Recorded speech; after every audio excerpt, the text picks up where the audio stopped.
Presso il resort Scala dei Turchi si è svolta la cerimonia del passaggio della campana dell'Eoclub Agrigento Host. La forza della cooperazione sarà la fonte ispiratrice dell'anno sociale, il quale richiederà un impegno per l'Eoclub Agrigento Host in continuità con l'operato svolto dalla presidenza di Anthony Delli Cardillo. È necessario rispondere adeguatamente alle sfide che la società agrigentina si porrà.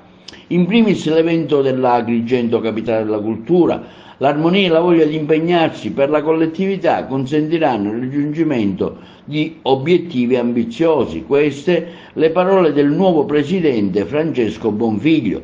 Una serata particolare che inaugura l'anno sociale 24-25, che si è svolta alla presenza delle autorità Leo e Lions di massima rilevanza, tra cui il presidente di multidistretto Leo 108 Mattia Lattanzi, quello distrettuale 108 YB, segretario del multidistretto Leo Domenico Lavite, il presidente Agrigento Nos Nenzi Arena, il chairperson Gabriele Micichè, il segretario del distretto Alessandro Giuffrida, il delegato dell'area operativa Calogero Spallino, il presidente di zona 26 Pira, il Leo Addivisor Emanuele Gionfridio, il tesoriere del distretto Leo Sicilia Giuseppe Pisa, il cerimoniere del distretto Leo 108 Claudia Ferrigno, il vice segretario del distretto Sicilia Marta Castelli, il presidente della 10ª circoscrizione Iannicelli, il presidente del Lions Valle dei Templi Gaetano Salemi.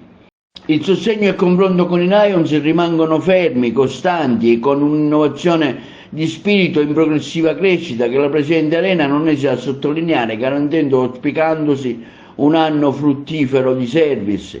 Invero non è passata inosservata la presenza del presidente del multidistretto Mattia Lattanzi, il quale ha sottolineato la collocazione strategica di Agrigento nel contesto nazionale.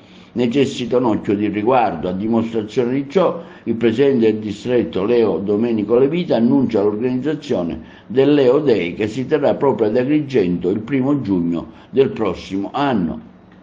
Viene altresì presentato il direttivo del club, cui fanno parte, oltre al presidente Anthony Delli Cardillo, il past presidente Tullio Sardo, vicepresidente Marta Castelli, segretario Angelo Bruna, vice segretario Simona Capraro, tesoriera Marat, revisore dei conti Claudio Cimino, consigliere Sofia Gallo e consigliere Beatrice Neosocia e cerimoniere